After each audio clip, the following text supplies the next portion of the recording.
Nama Tuhan Yesus, kami siap mendengarkan firman-Mu. Dalam nama Tuhan Yesus, kami berdoa dan mengucap syukur. Bersama kita katakan, amin. Silakan duduk Bapak, Ibu, Saudara-saudara. Shalom, salam sejahtera dari Tuhan kita Yesus Kristus. Kita bersyukur Bapak, Ibu, Saudara-saudara, pagi hari ini kita dapat datang kembali beribadah di rumah Tuhan. Kalaupun cuaca sepanjang minggu ini ya hujan yang tidak henti-hentinya, tapi kita bersyukur pada pagi hari ini tidak ada hujan. Amin. Ya, jadi sebenarnya jemaat Tuhan tidak ada alasan tidak datang ke rumah Tuhan. Cuaca sekarang cuaca yang cukup baik. Saya tadi pagi teringat dalam doa, ya, bangun pagi doa. Saya ingat, wah cuaca, gimana nih cuaca ini? Ya, pasti seluruh umat percaya pada hari Minggu ini terbeban berdoa supaya cuaca pada hari Minggu cerah ceria. Amin. Dan ternyata Tuhan mendengar dan menjawab doa kita sehingga kita dapat beribadah pada hari ini. Haleluya. Mari Bapak Ibu Saudara-saudara, kita lihat firman Tuhan di dalam Matius 6 ayat 19 sampai 21, kita akan baca ayat ini secara responsoria. Yang topiknya di situ, judul perikopnya adalah hal mengumpulkan harta. Saya baca ayat 19, nanti bersama-sama kita baca ayat 21. Janganlah kamu mengumpulkan harta di bumi. Di bumi ngengat dan karat merusakkannya, dan pencuri membongkar serta mencurinya.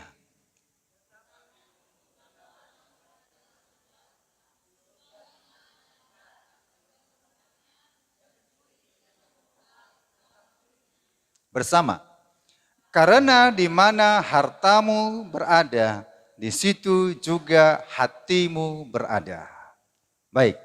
Saya akan jelaskan bagi kita semua, Bapak Ibu Saudara ya. Di mana hartamu berada, di situ hatimu berada. Hari ini Bapak Ibu Saudara, kita ya belajar bagaimana kita menyimpan harta di surga. Karena Bapak Ibu Saudara, harta ini mengikat ya. Kalau kita banyak harta di bumi, tentunya hati kita pun di bumi. Tetapi kalau harta kita banyak di sorga, tentunya pun hati kita melekat di sorga. Amin. Nah, topik pada hari ini Bapak Ibu Saudara, topik firman Tuhan pada hari ini adalah hubungan persembahan dalam ibadah. Bersama-sama kita katakan ya, hubungan persembahan dalam ibadah. 1, 2 ya. Hubungan persembahan dalam ibadah.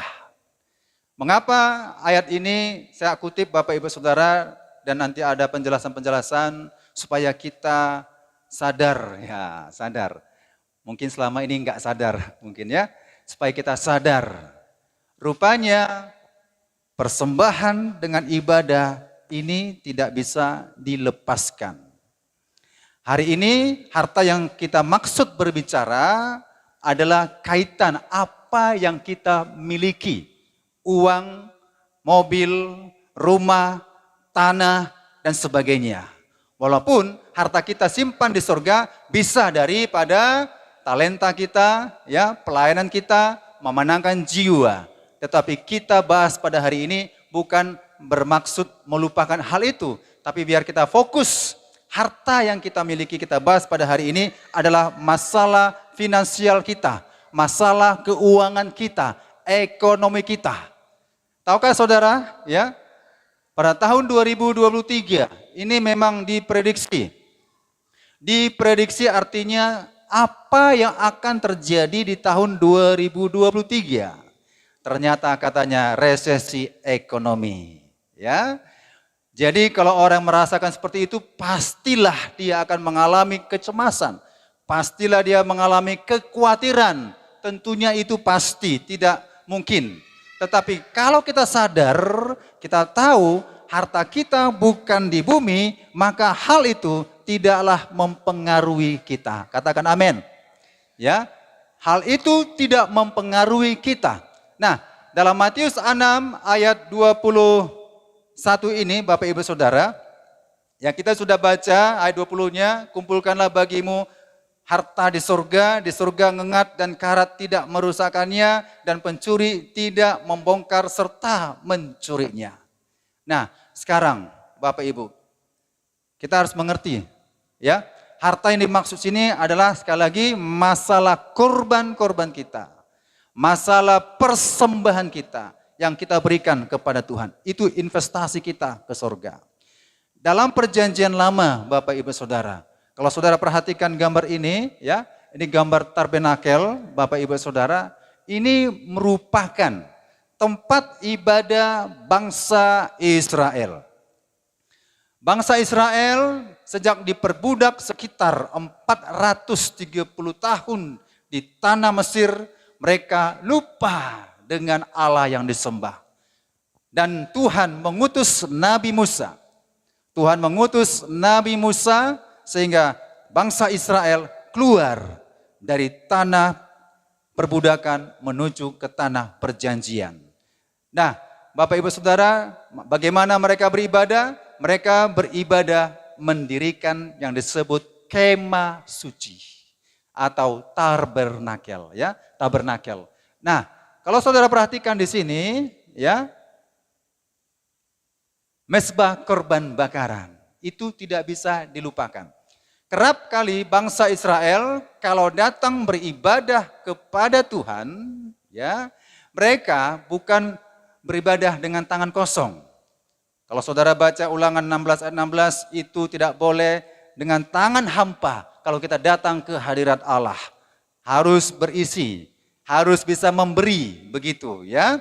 Nah, jadi ketika bangsa Israel datang beribadah kepada Tuhan, tahap pertama mereka masuk harus memberikan sesuatu.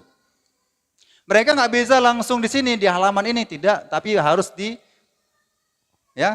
harus mempersembahkan sesuatu di mezbah korban bakaran. Mereka harus mempersembahkan sesuatu, korban binatang yang disebut domba atau kambing, atau juga lembu, atau juga sapi. Tetapi bagi kelas ekonomi rendah, ya, mereka memberikan persembahan burung merpati atau tekukur. Itu mereka lakukan persembahan-persembahan tersebut, saudara-saudara. Tidak pernah bangsa Israel datang beribadah dengan tangan yang kosong, ya. Nah, peristiwa tulah pertama 1 sampai 10. Saudara baca itu di kitab Keluaran. Keluaran 10, kita perhatikan dulu Keluaran 10 ayat 24. Rupanya Fir'aun tahu rahasia tentang namanya korban. Karena kalau tidak membawa korban persembahan, sesungguhnya tidak berkenan di hadapan Tuhan. Keluaran 10 ayat 24 ayat 24 sampai 25. Demikian firman Tuhan. Lalu Firaun memanggil Musa serta berkata, pergilah, beribadahlah kepada Tuhan, hanya kambing dombamu dan lembu sapimu harus ditinggalkan, juga anak-anakmu boleh turut beserta kamu. Tetapi Musa berkata, bahkan korban sembelihan dan korban bakaran harus engkau berikan kepada kami, supaya kami menyediakannya untuk Tuhan Allah kami. Dan juga ternak kami harus turut beserta kami, dan satu kaki pun tidak akan tinggal, sebab dari ternak itulah kami harus ambil untuk beribadah kepada Tuhan Allah kami. Dan kami tidak tahu dengan apa kami harus beribadah kepada Tuhan sebelum kami sampai di sana. Oke, Bapak Ibu Saudara, apa yang dipersembahkan? Domba, lembu, sapi, ya, ingat itu ya, itu korban. 1 ekor kambing, nah, kita bandingkan harga ya. 1 ekor domba kita bandingkan harga sekarang, 1 ekor lembu, sapi itu cukup mahal. Nah, ketika Musa meminta kepada Fir'aun, ya Musa datang kepada Fir'aun. Fir'aun, kami mau beribadah. Tapi Raja Fir'aun melarang membawa korban persembahan. Padahal Bapak Ibu Saudara yang perlu kita ketahui, ibadah dengan korban persembahan tidak bisa dilepaskan. Mereka sadar ketika mereka beribadah, Musa bersama bangsanya, mereka harus membawa korban persembahan. Maka diminta kepada Fir'aun, biarkanlah kami pergi untuk beribadah kepada Tuhan. Tapi Fir'aun, boleh engkau beribadah. Boleh lakukan pujian dan penyembahan. Boleh yang lain, silahkan. Tetapi jangan memberikan korban persembahan. Bangsa Israel tahu, Bapak Ibu Saudara, bahwasan itu tidak boleh dalam ibadah itu tanpa ada kurban-kurban. Amin. Maka Bapak Ibu Saudara, kembali kita ke tabernakel, selalu dibawa persembahan. Dibakar. Jadi apa yang mereka bawa, domba dibakar, hangus, habis. Lembu dibawa, dibakar, dikorbankan, habis, hangus. Ya, dan sejenisnya dibakar, hangus, habis. Ini berarti Bapak Ibu Saudara, apa yang kita berikan, apa yang kita korbankan kepada Tuhan, jangan lagi dihitung-hitung. Amin. Gak boleh dihitung, gak boleh dihitung-hitung. Ini kipas angin ini saya memberikan ini kepada gereja. Bapak Ibu Saudara gak boleh berkata itu dalam diri kita kepada Tuhan. Oh, salib ini saya sumbangkan kepada gereja. Ini kan saya yang buat. Ini punya akunya ini, punya akunya ini. Oh, ini semua fasilitas. Oh, itu Infocus. Aku yang persembahkan, punya aku itu, punya aku. Saudara, itu tidak boleh lagi diperhitungkan. Semuanya sudah hangus. Ya, jadi apa yang kita korbankan kepada Tuhan tidak boleh lagi dihitung-hitung. Itulah makanya mereka ketika beribadah kepada Tuhan, supaya berkenan beribadah kepada Tuhan, mereka korbankan lembu yang cukup mahal. Mungkin 10 juta, mungkin di atasnya itu mereka korbankan. Tapi yang punya itu tidak lagi berhitung-hitung mengenai harga dan jumlah yang dipersembahkan itu. Karena segala sesuatunya dipersembahkan semuanya untuk kemuliaan bagi nama Tuhan. Haleluya. Nah, kita ambil contoh kisah satu tokoh Alkitab yang cukup terkenal. Ayub. Mari kita buka kitab Ayub 1, Bapak Ibu Saudara. Perhatikan Ayub 1, silakan Pak dibaca Ayub 1. Kalau dibaca semua cukup panjang ini, tapi Bapak baca ayat 1 sampai 3 saja. Ada seorang laki-laki di tanah Uz bernama Ayub. Orang itu saleh dan jujur. Ia takut akan Allah dan menjauhi kejahatan. Ia mendapat 7 anak laki-laki dan 3 anak perempuan. Ia memiliki 7.000 ekor kambing domba, 3.000 ekor unta, 500 pasang lembu, 500 keledai betina, dan budak-budak dalam jumlah yang sangat besar. Sehingga orang itu adalah yang terkaya dari semua orang di sebelah timur. Oke, itu sampai ayat 3. Ayub adalah pembisnis ya. Bisnisnya ternak. Ternaknya cukup banyak Bapak Ibu Saudara. Kalau di sini dikatakan dombanya berapa ekor? 7.000 ekor. Lembu berapa itu? 500 pasang lembu. Untanya berapa? 3.000. Keledainya berapa? 500. Kalau diuangkan itu Bapak Ibu Saudara, itu cukup ya dapatlah mobil mewah ya, dapatlah rumah mewah gitu ya Bapak Ibu Saudara ya. Dan Ayub yang kaya atau yang terkaya. Berarti nomor 1. Ayub bukan sekedar kaya, tapi Ayub adalah terkaya. Kalaulah tinggal di kota Medan, dia terkaya di kota Medan. Kalau tinggal di negara Indonesia, Ayub terkaya di Indonesia. Itu maksudnya lokasi tempat, ya. Dia terkaya di daerah sekitar kotanya. Ayub terkaya, Bapak Ibu Saudara. Dan ayat 1 dikatakan sudah kaya Ayub, dia adalah orang yang saleh, jujur, takut akan Allah, menjauhi kejahatan. Pada umumnya Bapak Ibu Saudara, orang kaya pasti banyak yang gak jujur. Ya. Orang kaya banyak yang gak saleh. Orang kaya banyak yang tidak takut akan Tuhan. Saudara perhatikan kalau orang-orang kaya, saudara yang sudah uangnya dianggap seperti daun itu, ya, itu gampang saja mau kemana-mana. Gampang saja. Ya, pada umumnya orang kaya gak cukup satu istrinya. Kalau uangnya cukup banyak untuk melampiaskan segala sesuatunya, gak cukup dia hanya pesta pora. Gak cukup dia hanya senang-senang dengan duniawi ini. Dia juga menambah jumlah pasangannya yang disebut poligami. Itu pada umumnya. Tapi Ayub Bapak Ibu Saudara, dia cuma satu istrinya. Ayub mempunyai anak 7 laki-laki dan 3 anak perempuan. Nah, di tengah kekayaan itu Bapak Ibu Saudara, datanglah si iblis, ya.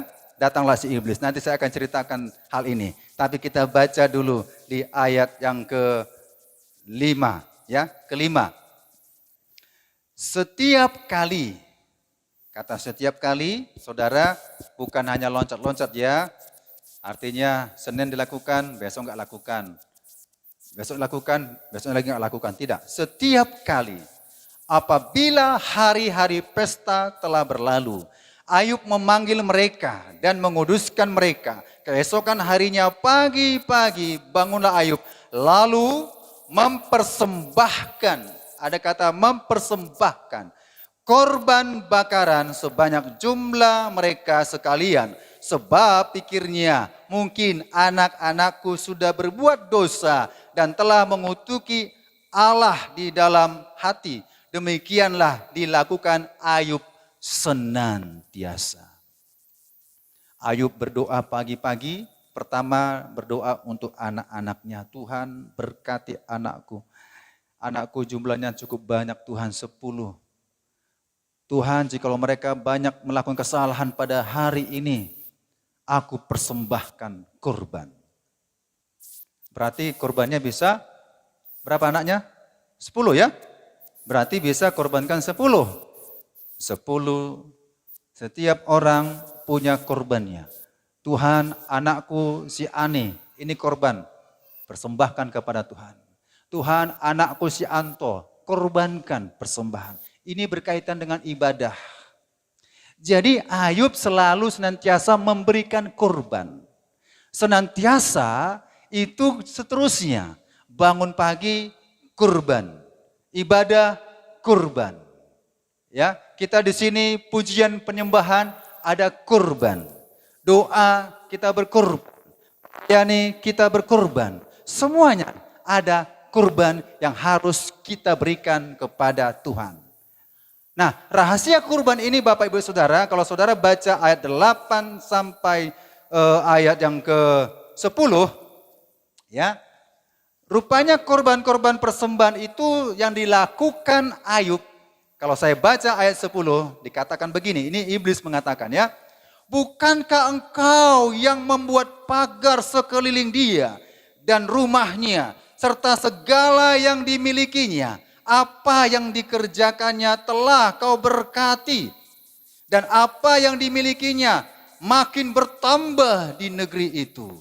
Rupanya kurban-kurban persembahan ini rahasia, supaya kehidupan kita dipagari oleh Tuhan Allah. Ya, supaya kurban kita semakin bertambah-tambah di hadapan Tuhan. Berikanlah persembahan yang terbaik bagi Tuhan. Amin. Inilah yang dilakukan oleh Ayub. Sehingga apa? Sehingga dia dipagari. Kurban-kurban itu memagari dia.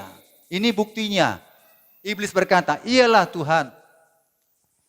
Cobalah kalau enggak engkau pagari, pasti dia akan mengutuki engkau. Itu kata iblis.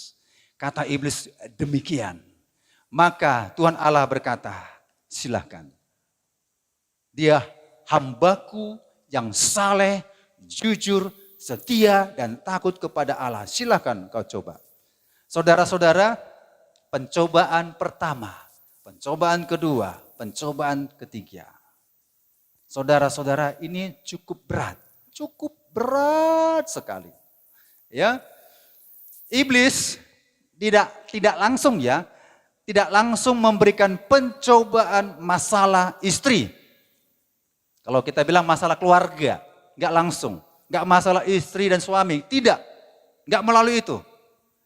Iblis tahu dia nggak akan memberikan pencobaan kepada Ayub masalah anak-anak yang nakal, nggak pernah gereja mungkin nggak patuh terhadap orang tua, melawan orang tua, tidak itu dipakainya.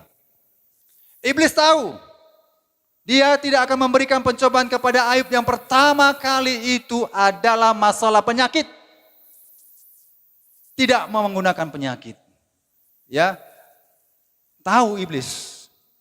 Enggak melalui istri, masalah istri, enggak melalui masalah anak, tidak melalui masalah apalagi tadi? Satu lagi? Penyakit, ya. Penyakit barah itu ya. Tetapi iblis tahu apa yang diambil pertama. Kalau saudara baca di Ayub 1 ayat 14 sampai 16, saudara-saudara, inilah yang pertama kali iblis ambil. Iblis sangat tahu rupanya kurban-kurban Ayub ini memagari keluarganya. Dipagari keluarganya, dia taat memberikan persembahan ucapan syukur, dia taat memberikan persembahan najar, dia taat memberikan persembahan sukarela, dia taat memberikan persembahan sedekah, bahkan mungkin saja kalau ada pengembalaan situ, dia taat memberikan persembahan persepuluhan. Taat dia, maka keluarganya, seisi keluarganya dilindungi Tuhan, dipagari oleh Tuhan. Iblis melihat apa kira-kira yang bisa merusak Ayub dengan hubungannya kepada Allah. Iblis tahu apa yang pertama diambil. Yang pertama diambil adalah ternaknya. Lembu, domba, kurban-kurban persembahan. Walaupun ada onta itu untuk angkutan ya, keledai juga angkutan ya, transport untuk mengangkut barang-barang. Tapi kurban diambil, lembu, domba, sapi, kambing, habis. Saudara baca ayat 16 ya. Telah menyambar dari langit dan membakar serta memakan habis kambing domba. Binatang-binatangnya kurban itu habis. Sehingga saudara-saudara, ketika Ayub berdoa, Tuhan tolong aku. Tuhan ini penderitaanku. Saudara, gak didengar, gak dijawab Tuhan, malah datang lagi masalah. Apa masalahnya? Setelah masalah kurban habis, masuklah masalah yang lainnya. Ternaknya dirampas habis, masuklah masalah anaknya. Anaknya bersenang-senang, berfoya-foya, berpesta-pesta saudara. Orang tuanya takut akan Tuhan, tapi anaknya tidak takut akan Tuhan. Kalau saudara selidiki, dia kan bersenang-senang anaknya. Semua, ya namanya orang kaya ya. Anaknya 7 putra, 3 perempuan, saudara. Bersenang-senang. Bersenang-senang. Dan ini tidak dilindungi Tuhan, karena tidak ada kurban persembahan lagi. Anaknya tewas. Setelah itu Bapak Ibu Saudara, ya bukan hanya itu. Pasti Ayub berdoa. Pasti Ayub taat beribadah kepada Tuhan. Dia tetap tidak pernah menyangkal Allah yang disembahnya. Dia beribadah, tetapi pencobaan selanjutnya datang. Yaitu penyakit barah menimpa kepada tubuhnya. Tahukah saudara barah ya? Barah itu mirip-mirip dengan bisul lah kita bilangnya. Bisul di kaki, bisul di mana, di wajah, semua bisul-bisul. Saudara bisa bayangkan tidak bisa tidur. Ya. Alkitab jelas mengatakan kita Ayub bagaimana gatalnya tubuh badannya itu. Pecahan kaca, kalau ada botol dipecahkan, diambil kaca, digarut ke tubuhnya. Itu saking gatalnya, digarut. Apakah Ayub meninggalkan Tuhan? Ayub tidak meninggalkan Tuhan. Ayub tetap bersekutu kepada Tuhan. Masalah selanjutnya, apa lagi?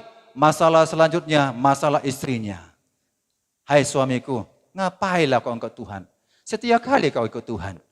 Udah masalah anak mau meninggal semua. Harta kita tidak ada lagi. Kau kena penyakit lagi, hai suamiku. Untuk apa lagi ikut Tuhan? Tinggalkan Tuhanmu itu, maka matilah kau. Istrinya meninggalkan Ayub. Tinggalkan. Biasanya tipe-tipe istri begini saudara, ya tipe istri begini, ada uang abang sayang, tidak ada uang abang melayang. Itu biasanya. Gak setia kepada Ayub, ya gak setia dia, gak setia. Ditinggalkannya Ayub, kutuki Tuhanmu itu. Gak ada Tuhanmu itu, masa Tuhanmu kejam sekali, anakmu mati semua, hartamu habis semua, kau kena penyakit, mana Tuhanmu itu? Buktikan Tuhanmu itu. Begitulah kita selalu dicobai oleh orang-orang yang tidak cinta kepada Tuhan. Rajin kali kau ibadah, rajin kali kau berikan apa sesuatu kepada gereja. Tapi kehidupanmu itu begini, begitu. Saudara, jangan menyerah. Amin. Tuhan tetap menyertai kita dan melindungi kita. Ayub tetap setia.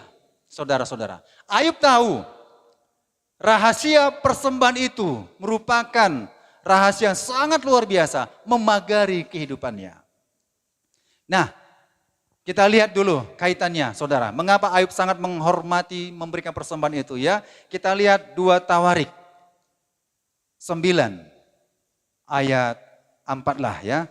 2 Tawarik 9 ayat 4. Makanan di mejanya, cara duduk pegawai-pegawainya, cara pelayan-pelayannya melayani dan berpakaian, juru-juru minumnya dan pakaian mereka, dan korban yang sembahkannya di rumah Tuhan, maka tercenganglah ratu itu. Nah, cerita ini Bapak Ibu Saudara, ini adalah kunjungan Ratu Negeri Seba. Kunjungan Ratu Negeri Seba datang melihat. Tahu saudara, bait Allah yang dibangun oleh Salomo itu, ini kan nggak permanen ya. Tabernakel tidak permanen, kemah suci tidak permanen. Ini tempat ibadah sementara, bisa pindah-pindah. Ternyata Salomo membangun yang permanen. Megah, rumah ibadah yang terkaya di seluruh dunia. Semua banyak dilapisi dengan emas.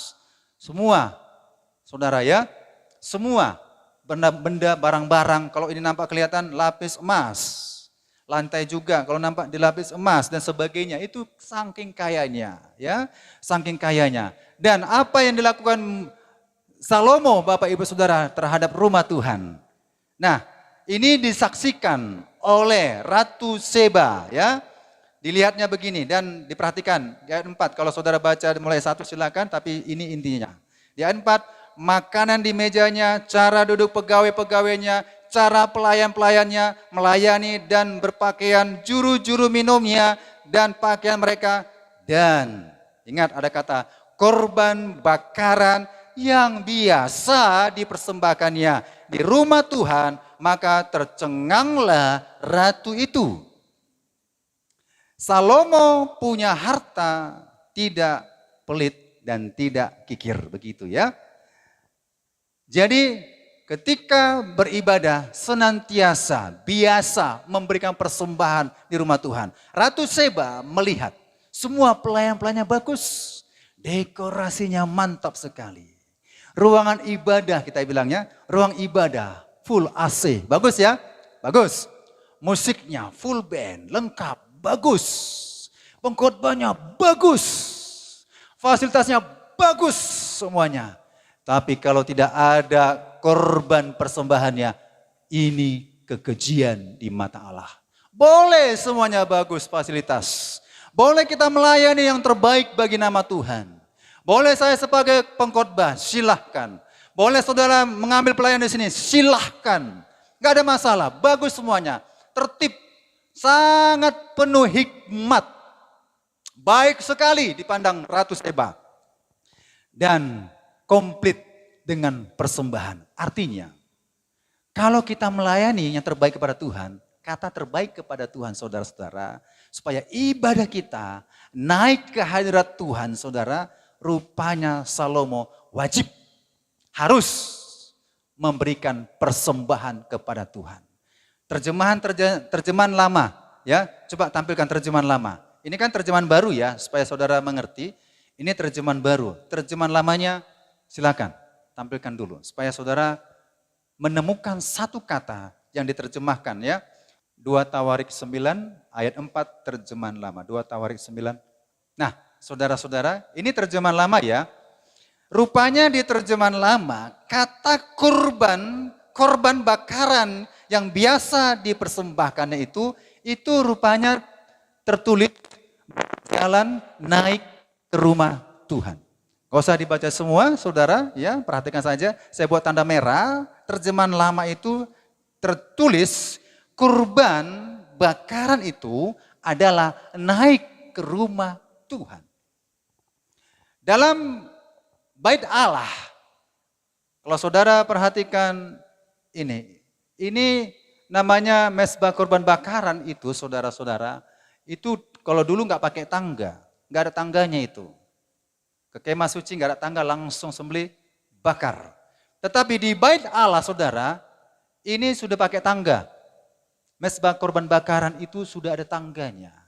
Jadi ketika mereka beribadah kepada Tuhan, gak cukup kata Yahweh Elohim Adonai. Gak cukup mengatakan Tuhan Allah yang besar, yang dahsyat. Inilah kami Tuhan, bangsa Israel, umat pilihan-Mu Tuhan. Yang sudah Engkau berikan sejak Abraham, Ishak dan Yakub. Kamilah bangsa-Mu ya Tuhan. Gak cukup dengan ngomong doang saja. Tapi setelah itu maka memberikan persembahan naik. Ada kata naik ke rumah Tuhan. Naik ke rumah Tuhan. Rupanya ibadah dengan namanya persembahan. Naik bersama-sama ke hadirat Allah. Amin. Naik. Jadi saudara-saudara tidak akan pernah naik ke hadirat Allah kalau kita beribadah tanpa ada memberikan persembahan kita. Jangan harap Tuhan sudah banyak persoalan yang kuhadapi. Masalah pekerjaan, masalah istri dan anak dan sebagainya. Aku rajin yang beribadah Tuhan. Aku rajin yang berdoa Tuhan. Setiap pagi saya berdoa. Bahasa rohku melengking Tuhan. Tetangga pendengar. Setiap hari aku bernyanyi suka memuji menyembah Tuhan. Ya, suka mendengarkan firman Allah. Suka, bagus sekali. Bagus sekali. Tapi bagaimana supaya naik ke hadirat Allah, supaya naik masuk ke hadirat Tuhan saudara-saudara harus memberikan kurban. Ini makanya naik ke hadirat Allah. Persembahan kita ini berkenan di hadapan Tuhan. Tapi ingat, persembahan dari orang jujur. Persembahan dari orang saleh. Persembahan dari orang yang takut akan Tuhan. Seandainya lah saya seorang preman, Bapak Ibu Saudara, jagoan di kota Medan, ya, membuat namanya bisnis judi online. Saya menemukan aplikasi, saya kembangkan. Saya lihat di gereja GBI Immanuel Sunggal perlu dibantu. Saya orang yang tidak takut Tuhan, tapi banyak duit. Saya mau berkorban bagi Tuhan. Saya datang beribadah di sini. Misalnya ya, saya datang. Saya berikan ke gereja ini 1 M tunai. Wah, gak muat kolektif kita ya. Tekan-tekan lagi. Gak muat. Tap. Udah. Pertanyaannya Bapak Ibu Saudara. Dia ibadah juga sini. Ibadah bagus, tepuk tangan. Haleluya, puji Tuhan. Ada amin. Amin. Puji Tuhan, puji Tuhan. Semangat. Topeng. Ya. Topengnya itu maunya dibuka. Buka topeng itu. Ya, dia kan kerjanya bisnis judi online misalnya, diberikan persembahan, saudara. Kira-kira di hadapan Tuhan, persembahan itu berkenan enggak? Diterima Tuhan enggak? Tidak diterima Tuhan. Tidak akan pernah amal baktinya, sumbangannya, pertolongannya itu berkenan di hadapan Tuhan. Jadi persembahan betul-betul namanya persembahan, jujur kita. Seperti Ayub, saleh kita, takut akan Allah, ya, jauhi kejahatan. Maka persembahan kita pun berkenan di hadapan Tuhan. Haleluya. Ingat cerita dalam kitab Kejadian, Kain dan Habel sama-sama memberikan persembahan. Sama-sama memberikan terbaik, ya. Sama-sama, ya. Habel memberikan yang terbaik, domba yang terbaik. Kain memberikan korban persembahan yang terbaik dari hasil pertanian, apel yang terbaik, mangga yang terbaik, semangka yang terbaik, padi-padi yang terbaik dipersembahkan di hadapan Tuhan. Sama-sama memberikan persembahan, tapi Tuhan memandang dan melihat dari tahtanya di sorga. Tuhan melihat Habel, dia jujur, dia saleh, dia takut akan Tuhan. Lihatnya lagi persembahan daripada Kain, dilihat, diperhatikan, dilihat rupanya dipandang Tuhan. Kain, orang yang suka menyimpan kesalahan, kebencian, kepanasan hati, kedengkian ada di hati Kain. Memberikan persembahan juga, sama-sama memberikan persembahan. Ya, makanya Bapak Ibu Saudara, jujur kita, kalau kita mempersembahkan, itu memang betul-betul tidak ada niat kita sama sekali untuk apa-apa kita. Kita berikan semuanya untuk Tuhan saja. Jujur begitu. Saleh, takut akan Tuhan. Sehingga persembahan yang kita berikan itu berkenan di hadapan Tuhan. Naik hadirat Allah, ya. Naik ke hadirat Allah, maka persembahan Habel naik ke hadirat Allah, naik. Persembahan Kain tidak naik. Maka Tuhan Allah berkata, mengapa hatimu panas? Mengapa hatimu panas? Mengapa ada niat jahatmu? Kedengkianmu? Kau suka bermusuhan? Kau suka namanya melakukan perselisihan? Di mana ada dirimu orang bertengkar. Ya, tidak menjadi berkat. Tapi memberikan persembahan Bapak Ibu Saudara, memberikan persembahan. Tapi tidak jadi berkat di mata Tuhan, di hadapan manusia. Namanya lengkap. Ya, jumlahnya sekian. Terbaik di mata manusia. Kalau soal memberi terbaik karena dibuat jumlahnya, dia ranking 1. Tetapi dia tidak takut akan Allah. Ini ditolak mentah. Ya, ditolak Tuhan mentah-mentah. Tidak naik ke hadirat Tuhan.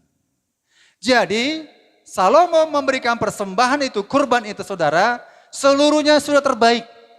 Pelayanan yang terbaik, tempat yang terbaik, ibadah yang terbaik, semua yang terbaik. Kurban yang terbaik. Naik ke hadirat Allah berarti juga kurbannya harus dipersembahkan kepada Tuhan. Kalau kita katakan saya anak Tuhan yang takut akan Tuhan. Saya rajin beribadah kepada Tuhan. Saya baca Alkitab 8 kali tamat bolak-balik.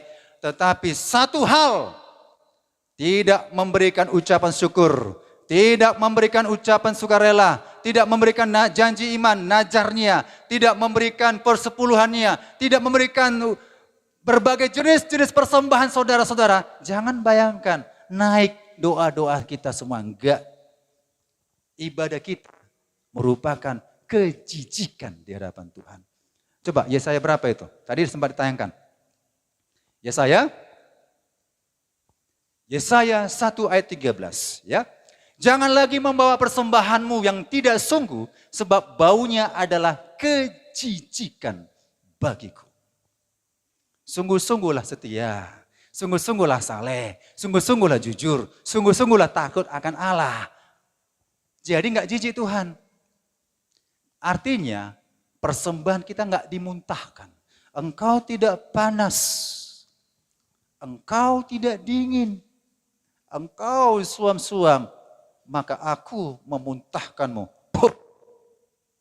Tuhan, bukankah aku sudah bernubuat demi namamu? Tuhan, mengusir setan demi namamu? Bukankah aku pelayanmu Tuhan di gereja? Misalnya, tapi tidak sungguh-sungguh memberikan persembahan kepada Tuhan yang terbaik, maka itu semuanya dimuntahkan Tuhan. Haleluya. Nah, Bapak Ibu Saudara, kita lihat saudara, tadi cerita Ayub, kita kembali cerita Ayub. Nah, jadi di mana hartamu berada, di situ hatimu berada, ya. Saudara-saudara, investasi ke surga, harta kita ada, maka hati kita pun di sana. Amin. Nah, akhirnya di Ayub 42. Saudara perhatikan kitab Ayub 42. Di ayat 7 sampai ayat 10. Saya baca endingnya, nomor 10. Ya, Ayub 42, ringkasan dari semuanya ini. Lalu Tuhan memulihkan keadaan Ayub setelah ia meminta doa untuk sahabat-sahabatnya. Dan Tuhan memberikan kepada Ayub 2 kali lipat dari segala kepunyaannya dahulu. Saudara, di mana rahasianya? Ayub nggak punya lembu, apalagi nggak punya domba jantan, nggak punya. Tapi Tuhan gerakkan orang lain. Tuhan gerakkan sahabatnya. Pak Pendeta, doakanlah aku. Ini kupersembahkan 7 ekor lembu. 7 apa lagi? 7 ekor domba, kambing domba ya. Itu kurban, binatang kurban.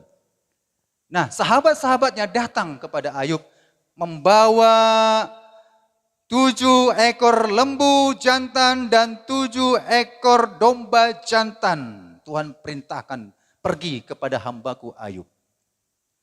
Maka kalau Ayub berdoa dan persembahan itu dikorbankan, maka aku akan mendengar doa plus persembahan satu paket didengar Allah. Doa tanpa ada persembahan tidak dijawab dan didengar oleh Tuhan. Jadi dibawalah 7 ekor lembu, 7 ekor domba itu saudara-saudara, dibawa sahabat-sahabatnya. Maka Ayub berdoa dan Ayub memberkati sahabat-sahabatnya dan Tuhan juga memulihkan Ayub sampai berapa kali? 2 kali. Saudara-saudara, sejak ada persembahan itu kalau saudara baca kitab Kejadian kisah Nuh, waktu memberikan kurban persembahan itu menjadi persembahan yang harum di hadapan Tuhan. Jangan semudah enaknya kita katakan persembahanku harum di hadapan Allah, tapi tidak jujur, nahat, jahat, banyak kebohongan, munafik tidak berkenan. Ya, perkataan harum, persembahan harum itu adalah naik ke hadirat Tuhan. Harum. Ya, jadi ketika persembahan itu diberikan, walaupun sesungguhnya bukan milik Ayub, tapi milik sahabat-sahabatnya, maka Tuhan memulihkan keadaan Ayub 2 kali lipat. Luar biasa. Amin. Ya, 2 kali lipat. Ini seiring dengan namanya ibadah. Ibadah tidak bisa dilepaskan dengan namanya persembahan. Ibadah plus persembahan naik ke hadirat Tuhan. Ada satu cerita di Alkitab. Saudara pernah dengar cerita tentang 450 nabi palsu itu? Ya, itu tertulisnya di kitab 1 Raja-Raja 30 sampai 38. Dibaca cukup panjang, saya ceritakan saja. Saudara-saudara, ini 2 ibadah. Ibadah 450 nabi palsu dengan Elia. Saudara, pada saat itu, zaman itu air sangat susah ditemukan. Air sangat langka ditemukan karena musim kemarau. Ya, maka 450 nabi palsu, mereka juga mengadakan ibadah, mengajak tanding dengan Elia. Kalaulah betul Allahmu itu Allah yang luar biasa Elia, ketika berdoa, turunlah api menyambar persembahan ini. Kalau Allah kami yang luar biasa 450 nabi ini, kami berseru-seru, kami berdoa, kami berikan persembahan kami. Api itu turun, maka itulah Allah yang benar. Maka tibalah pertandingan itu Bapak Ibu Saudara-saudara. Ini maksud saya menyampaikan ini, ilustrasi Alkitab jelas ya. Tuhan melihat persembahan yang sungguh-sungguh, yang betul-betul dari orang jujur, takut akan Tuhan, setia kepada Tuhan. Itu sangat dihargai Tuhan. Itu sangat Tuhan perhatikan. Maka para nabi-nabi palsu itu melakukan ibadah. Sampai Elia mengatakan, mananya Tuhan Allahmu itu? Ya, panggil Tuhan Allahmu itu. Kalau nggak cukup pakai suara, pakai mic juga boleh lah. Gitu ya. Panggil, dipanggil Tuhan Allahnya. Tidak didengar saudara-saudara. Sampai beberapa kali tidak didengar. Bahkan sampai mereka menoreh-noreh. Ya, melukai dirinya. Supaya Tuhan Allah yang mereka imani percaya itu. Turun api dari langit menyambar makanan yang dipersembahkan itu. Itu kurban persembahan. Binatang yang dikurbankan. Lembu dikurbankan pada saat itu. Dan tidak didengar. Tidak dijawab. Padahal dikatakan 450 nabi. Padahal kalau sekarang dikatakan 450 para pendeta. Padahal dikatakan 450 para rohaniawan. Begitulah. Tidak didengar. Tapi satu orang yang benar. Namanya siapa? Elia. Yang takut akan Tuhan. Dia katakan, bangun mezbah korban itu. Kan sudah runtuh ya. Dibangun. Bangun saudara, bangun korban saudara ya. Bangun gitu. Korban mezbah korbannya. Dibangunlah korban persembahan itu. Potong lembu. Potong. Sap, naikkan di atas. Mau dibakar. Udah? Gak cukup saudara. Hanya sekedar dipotong lembu itu. Ya, itu mahal sekali. Air. Pada zaman itu, air sangat sulit sekali saudara. Kelilingi air, korek tanah sekeliling itu, bikin parit-parit, isi air. Mungkin pembantunya, pengerjanya mengatakan, bagaimana ini Pak Pendeta? Enggak mungkin lah, kita ini butuh air. Kita bisa mati enggak minum. Ini kemarau Elia. Kemarau Elia. Jangan sok-sok jago lah kita memberikan korban seperti itu. Mati kita nanti. Tapi karena dia hamba Tuhan. Mendengar suara Tuhan dengan jelas perintah Allah. Maka air itu saudara. Kalau dulu pada zaman itu, kalau air itu sangat mahal. Bisa harganya jutaan. Satu botol aqua 1 juta. Karena memang zaman musim kemarau. Kemarau saudara. Nah, diberikanlah semua itu. Air yang ada dituangkanlah ke parit-parit itu. Maka berdoalah Elia. Ya Allah kami, Allah Abraham, Allahnya Ishak, Allahnya Yakub, Allahnya bangsa Israel, umat pilihanmu Tuhan. Inilah persembahan kami kepadamu Tuhan. Tunjukkan engkau Allah yang hidup, Allah yang berkuasa, sanggup membakar dan melenyapkan persembahan ini. Mereka berdoa ya, arti mereka kan ada juga kan pembantu-pembantunya.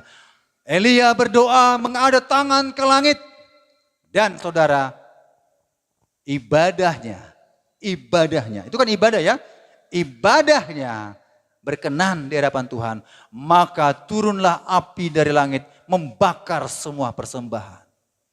Tidak dengan korek api dengan cara manusia. Kalau mana cara manusia kan udah bakar aja. Hangus ya kan? Seperti itu ya. Dibakar. Tapi api dari Tuhan turun membakar persembahan itu. Habis. Maka Tuhan memerintahkan bunuh semua nabi palsu itu. 450 orang itu dibunuh oleh Elia. Satu persatu. Bayangkan berapa lama itu. Bagaimana menangkapnya itu. Saya nggak habis pikir itu. Nggak habis pikir. Satu persatu dibunuh. Satu-satu. Karena nabi palsu. Tuhan perintahkan dibunuh 450 nabi palsu. Dan saudara-saudara, ketika beribadah itu, maka disuruhlah kepada pembantunya, lihat hujan akan turun. Hanya setapak Pak Pendeta, itu kelihatan kecil. Ayo kita berangkat, hujan mau deras. Seluruhnya matahari terik, tapi ada awan, segumpal awan. Ya, Elia mengatakan kita pergi, hujan akan turun. Ternyata saudara, setelah peristiwa itu, maka berkat Tuhan, mujizat Tuhan terjadi. Hujan cukup deras. Maka yang selama 3,5 tahun kemarau, Tuhan ya kutuk, ya itu termasuk kutuk lah ya. Dan Tuhan pulihkan negeri di mana Elia berada dan diberkatilah. Amin. Nah ini contoh Bapak Ibu Saudara yang luar biasa berkat tersebut. Makanya naik ke hadirat Allah itu berikan persembahan kita kepada Tuhan. Dalam kitab Kisah Para Rasul 10 ayat 2 sampai ayat 4. Petrus dan Kornelius. Tahukah saudara Kornelius itu siapa? Nah, dia takut akan Tuhan ya, seorang perwira. Kalau dikatakan TNI, Angkatan Darat atau polisi atau apa saja ya. Nah, Kornelius ia saleh. Ingat, ia saleh. Ia serta seisi rumahnya takut akan Allah. Istrinya, anak-anaknya, 7 putranya, 3 putrinya, takut akan Allah. Seisi rumahnya takut akan Allah. Karena dikata seisi ya, ini enggak hanya suami istri yang takut Tuhan, anak enggak takut Tuhan. Pergumulan, ya kan? Ada sebaliknya, ayah ibunya enggak takut Tuhan, anaknya takut akan Tuhan. Pergumulan, ya sama-samalah dalam doa untuk hal itu. Tapi Kornelius punya keluarga yang takut akan Allah. Dan dikatakan lagi, ia memberi sedikit atau banyak sedekah kepada umat Yahudi dan senantiasa berdoa. Senantiasa berdoa kepada Allah. Ada kata senantiasa berdoa. Dalam suatu penglihatan kira-kira jam 3 petang. Jelas tampak kepadanya seorang malaikat Allah masuk ke rumahnya. Dan berkata kepadanya, Kornelius. Ayat 4, perhatikan saudara. Ayat 4, boleh tampilkan ayat 4 yang saya tandai warna merah supaya mudah. Ayat 4 saya baca, ia menatap malaikat itu dan dengan takut ia berkata, ada apa Tuhan? Jawab malaikat itu, semua doamu dan sedekahmu telah naik ke hadirat Allah dan Allah mengingat engkau. Saudara perhatikan. Ya. Ada kata naik ke hadirat Allah. Naik ke hadirat Allah.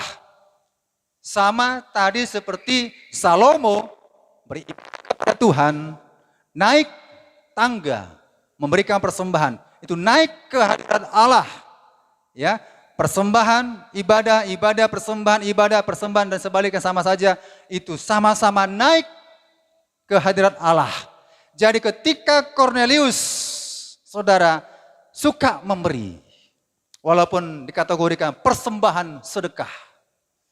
Persembahan sedekah kepada bangsa Israel. Tidak sedikit tapi banyak sedekah yang diberikan. Mengapa dia tidak memberi sedekahnya kepada bangsa Arab? Mengapa dia enggak memberi kepada bangsa Yunani? Atau kepada bangsa Roma, Itali? Atau kepada bangsa yang lain? Mengapa dia berikan kepada bangsa Yahudi? Dia tahu janji Allah dalam perjanjian lama tidak ada dibatalkan. Yaitu Abraham, siapa yang memberkati engkau akan diberkati. Siapa yang mengutuki engkau akan dikutuki. Anaknya lanjut berkat itu Ishak. Ishak, kata Tuhan Allah, siapa memberkatimu Ishak akan diberkati. Siapa yang mengutuki engkau Ishak akan terkutuk. Ishak punya anak diteruskan kepada Yakub. Yakub, siapa yang memberkati engkau akan diberkati. Siapa yang mengutuki engkau akan dikutuk. Dan Yakub berubah nama menjadi Israel. Karena Yakub menang dalam pergumulannya, maka Yakub diberi nama yang baru, Israel. Israel, siapa yang memberkati engkau akan diberkati. Siapa yang mengutuki engkau akan dikutuk. Kornelius bukan orang Israel. Dia tahu siapa yang memberkati bangsa Israel akan diberkati. Amin. Israel adalah bangsa Yahudi. Ya, keselamatan datang dari bangsa Yahudi, kitab Yohanes ya. Nah, jadi dia tahu dia berikan sedekah kepada bangsa Israel. Apa yang dibutuhkan? Berikan kepada bangsa itu. Apa yang dibutuhkan? Berikan kepada hamba Tuhan. Apa yang dibutuhkan saudara? Berikan sesuatu kepada hamba Tuhan. Maka janji Tuhan melalui malaikat berkata demikian, semua doamu, bukan dibilang satu doamu, dua doamu yang ku dengar, yang 50 doamu enggak aku jawab, enggak. Kalau saudara punya pergumulan banyak 1, 2, 3, 4, 5, 6, dan 7, 8, 9, 10, semua itu didengar Tuhan dan dijawab Tuhan apabila memberikan korban yang terbaik bagi Tuhan. Amin. Maka saudara-saudara, dikatakan malaikat, pesan Tuhan Allah kepada malaikat, semua doamu, semua doaku Tuhan, semua doaku yang masalah pekerjaan, iya, masalah pekerjaanmu, masalah istri dan anak, iya, masalah istri dan anakmu, masalah ini Tuhan aku berdoa, iya. Semua doamu satu persatu, semua doamu, kata semua banyak, semua doamu didengar. Amin. Semua doamu dan sedekahmu telah naik ke hadirat Allah dan Allah mengingat engkau. Di ayat 30 diulang kembali Bapak Ibu Saudara-saudara. Maksud saya ayat 31 diulang kembali. Dikatakan demikian dengan pasal yang sama. Dan ia berkata, Kornelius, doamu telah didengar Allah dan sedekahmu telah diingatkan di hadapannya. Doamu telah, apa tadi ya? Tadi katanya? Doamu telah didengar dan sedekahmu telah diingatkan. Saudara mau ingatkan Tuhan segala doa saudara? Mau diingatkan? Berikan persembahan persepuluhan. Berikan persembahan ucapan syukur saudara. Berikan persembahan janji iman saudara, najar saudara. Berikan persembahan sukarela. Berikan persembahan sedekah saudara. Itu persembahan-persembahan yang tidak dibatalkan oleh Allah. Gak ada yang batal masalah persembahan itu. Ya, gak ada yang batal. Coba introspeksi. Mengapa ya saya gak diberkati ya? Mengapa saya begini-begini terus ya? Saudara-saudara introspeksi. Oh iya. Sejak saya mendengar khotbah ini rupanya ada janji iman saya yang belum saya berikan kepada Tuhan 5 tahun yang lalu. Saya berjanji untuk memberikan najar saya, janji iman saya untuk ibadah Natal misalnya ya. Dia teringat introspeksi. Oh iya, ada janji imanku sudah dicatat oleh bendahara 5 tahun yang lalu. Apa yang diperbuat? Bayar. Amin. Segala bentuk janji-janji saudara, janji iman, najar itu harus diberikan kepada Tuhan. Maka Alkitab berkata lebih baik tidak bernajar daripada bernajar. Ya, agak beda dengan pengertian janji iman ya, agak berbeda. Kalau najar begini, najar ya. Tuhan, kalau aku sembuh Tuhan, aku melayani pekerjaanmu Tuhan. Tuhan, kalau aku bekerja, dapat pekerjaan terbaik, persembahan sulung kuberikan kepadamu Tuhan. Ini kan namanya menantang gitu ya. Bagus saudara, tapi setia dong. Kalau nggak setia nggak dijawab itu. Kan sungguh-sungguh ya. Perkataan orang saleh, jujur, takut akan Tuhan, didengar. Mau kita tantang Tuhan, didengar. Tuhan, seperti Hezkia kan? Aku sudah berbuat baik. Aku sudah betul-betul melayani pekerjaanmu Tuhan. Tambahkan dong usiaku 15 tahun Tuhan. Tambahkan Tuhan. Ditambahkan enggak? Ditambahkan. Itu doa orang jujur. Boleh terkesan mau menantang Tuhan, silahkan. Tapi saudara setia, jujur, taat seperti Ayub, seperti Kornelius contohnya. Ya, doamu semua didengar. Haleluya. Ternyata dapatlah pekerjaan yang baik. Dapat pekerjaan baik saudara. enggak memberikan persepuluhannya, enggak memberikan apa yang dikatakannya. Ternyata sudah sembuh dari penyakit, sudah sembuh dari penyakit disembuhkan Tuhan, tidak mau melayani pekerjaan Tuhan. Berikan ibadah apapun saudara berikan, tidaklah berkenan. Itu ibadah agamawi. Kalau ibadah agamawi gampang lah, bisa aja. Tapi tidak berkenan. Jadi segala najar dan janji kita kepada Tuhan harus diberikan kepada Tuhan. Nah, dalam cerita orang Majus, Matius 2 ayat 11 saudara-saudara ya, orang Majus, Matius 2 ayat 11. Orang Majus datang kepada Yesus. Ini berkaitan dengan suasana Natal. Apakah dengan tangan kosong? Apa yang diberikan? Emas, mur, kemenyan. Yang terbaik enggak? Kami datang menyembah Dia. Kami datang menyembah Dia. Kami datang menyembah Dia. Kami berikan juga persembahan yang terbaik bagi Dia. Ibadah enggak itu? Ibadah. Berikan persembahan itu. Amin. Itu orang Majus. Tahu dia siapa yang mau disembah. Maka ibadahnya berkenan saudara-saudara. Nah, jenis-jenis apa saja persembahan itu? Boleh ditayangkan. Saudara-saudara, ini jenis persembahan ini satu pun tidak ada batal. Tidak boleh kita katakan, gak ada itu Pak. Yang nomor 3, gak ada, batal. Gak ada. Dari nomor 1 sampai 5, saya kutip, tidak ada yang batal. Ya, persembahan najar. Tadi secara tidak langsung sudah saya sampaikan. Persembahan ucapan syukur. Saudara, ucapan syukur, ya. Tidak perlu ya panjang lebar ya, karena waktu. Persembahan sukarela atau sedekah. Dan yang paling sulit untuk dilakukan, nomor berapa? Nomor 1. Yang paling sulit? Nomor berapa? Nomor 5 ya. Perhatikan saudara. Seluruh persembahan-persembahan zaman era sekarang tidak lagi dengan binatang ya. Tidak lagi dengan korban-korban domba, sapi, tidak. Ya, tapi inilah persembahan yang dilaksanakan dalam perjanjian baru. Ada persembahan berbagai jenis di situ saudara, ya. Tapi saya akan singgung dulu persembahan persepuluhan. Apakah persembahan persepuluhan batal? Tidak ya. Tahukah artinya persembahan persepuluhan? Persembahan persepuluhan itu merupakan ya dari hasil apa yang kita terima berkat daripada Tuhan. Berkat yang kita terima dari Tuhan sebagai ucapan terima kasihku kepada Tuhan, maka 1/10 dari pendapatan kita kembalikan ke rumah Tuhan.